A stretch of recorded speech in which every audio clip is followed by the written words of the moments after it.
Hola, nosotros somos el Grupo K, conformado por Felipe Moya, Patricio Vega y quien les habla Felipe Navarro, y a continuación les presentaremos nuestro trabajo, el cual consiste en el diseño de un canal de distribución.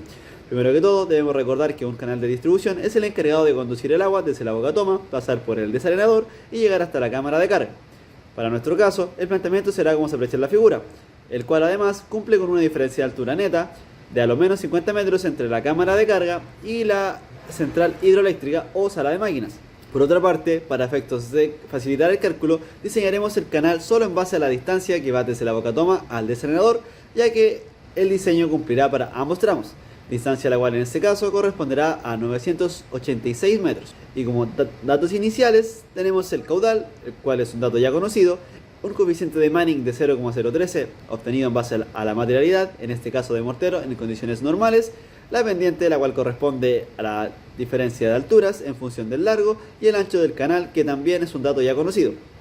Para el cálculo de la altura normal se utilizará la ecuación de Manning deformada, donde al operar los factores de la izquierda se obtiene un primer valor de 18,33 y en base a la iteración de la altura se obtienen los valores que permiten dar la igualdad a la ecuación, lo cual en este caso nos arroja una altura normal de 5,48 metros, y posteriormente, mediante el programa H-Canales, se comprueba dicho valor obtenido.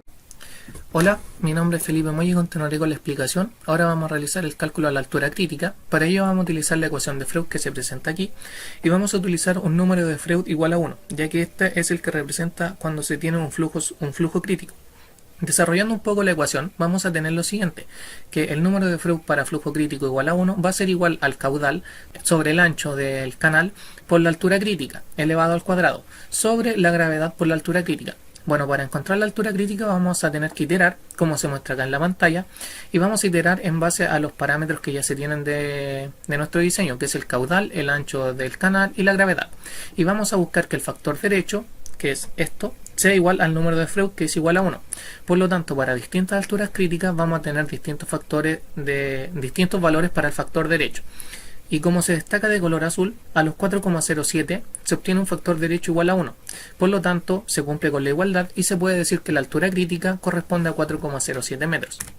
Realizando una comprobación con el programa H-Canales y utilizando los mismos valores de diseño que utilizamos anteriormente, vamos a obtener como resultado una altura crítica igual a 4,0738 metros. Por lo tanto, se puede concluir que el análisis realizado anteriormente es correcto. Ahora, con los datos que obtuvimos de la altura normal y la altura crítica y la altura de salida del agua, podemos decir que el perfil que se presenta en condiciones aguas arriba es un perfil supercrítico, debido a que la altura del agua está por debajo de la altura crítica.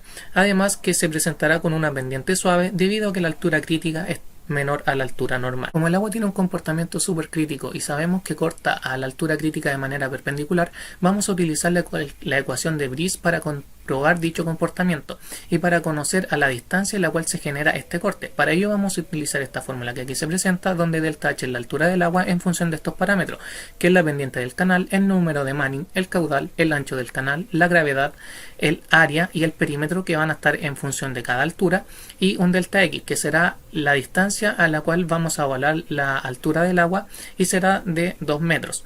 Bueno, desarrollando esta fórmula en base a los parámetros iniciales que aquí se muestran, vamos a obtener esta tabla, donde podemos ver que para distintas distancias que vamos a evaluar, vamos a tener distintas alturas de agua. Como se aprecia aquí destacado, a los 304 metros vamos a tener una altura de agua igual a 4,3 metros. Por lo tanto, esta altura de agua es mayor a los 4,07 metros de la altura crítica. Por lo tanto, podemos decir que a partir de este valor hacia abajo, los valores no van a ser representativos, ya que no corresponden a un flujo supercrítico. Por ende, hasta los 302 metros se va a generar un flujo supercrítico, aproximadamente, como se muestra a continuación. Acá podemos ver una gráfica donde tenemos la altura normal, la altura crítica y la altura de apertura de compuerta, donde podemos ver que se desarrolla el flujo supercrítico hasta cortar perpendicularmente a la altura crítica, y esto ocurre hasta los 302 metros de longitud.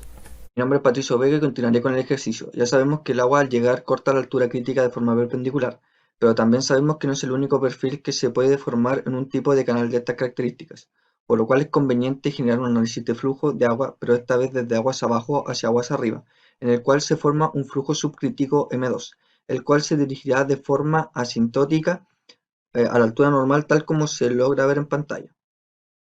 Bien, con respecto al análisis que se hará es similar a lo realizado anteriormente, pero como este análisis se hace desde aguas abajo hacia aguas arriba, el delta X que se tomará será de -2, siguiendo la lógica del recorrido. Entonces, para poder definir de buena forma el tirante inicial que se va a adoptar, se va a tener que cumplir que este sea mayor a la altura crítica de 4,07 metros e inferior a la altura normal de 5,48 metros, con el fin de lograr cumplir con el flujo subcrítico a emplear, por lo cual el tirante inicial será de 4,5 metros. Entonces, ¿qué nos dice el perfil? Nos dice que a partir de los 4,5 metros el agua subirá 91 centímetros. Ya formados los dos perfiles supercríticos y subcrítico, debemos saber cuál de ellos se produce. Se presentan dos opciones, que uno de ellos se produzca o que ambos se produzcan. Para saber cuál de ellos se produce o dónde se produce cada uno, se debe comparar ya sea los momentum de cada uno o las alturas equivalentes. En este caso se comparan los momentum, en el cual el primer M1 estará en función del flujo supercrítico y el segundo M2 estará en función del flujo subcrítico, donde la diferencia que se produzca entre estos dos momentum nos dará un indicio de cuál de los dos predomina frente al otro a lo largo de toda su distancia. Cuando la diferencia del momentum sea cercana o igual a cero, se producirá el resalto hidráulico. Este se produjo a los 200 metros, teniendo así un primer tramo donde predominará el flujo supercrítico y el segundo tramo donde ya ocurrió el resalte hidráulico predominará el flujo subcrítico. Finalmente se tienen los parámetros de diseño del canal, el cual será de mortero de sección rectangular con un ancho del canal de 3 metros con su respectiva pendiente y coeficiente de Manning producto del material que se ocupó, la longitud del canal de 986 metros, la altura normal de 5,48 metros y la altura crítica de 4,07 metros. A continuación se presenta la bibliografía empleada junto con el cronograma de trabajo.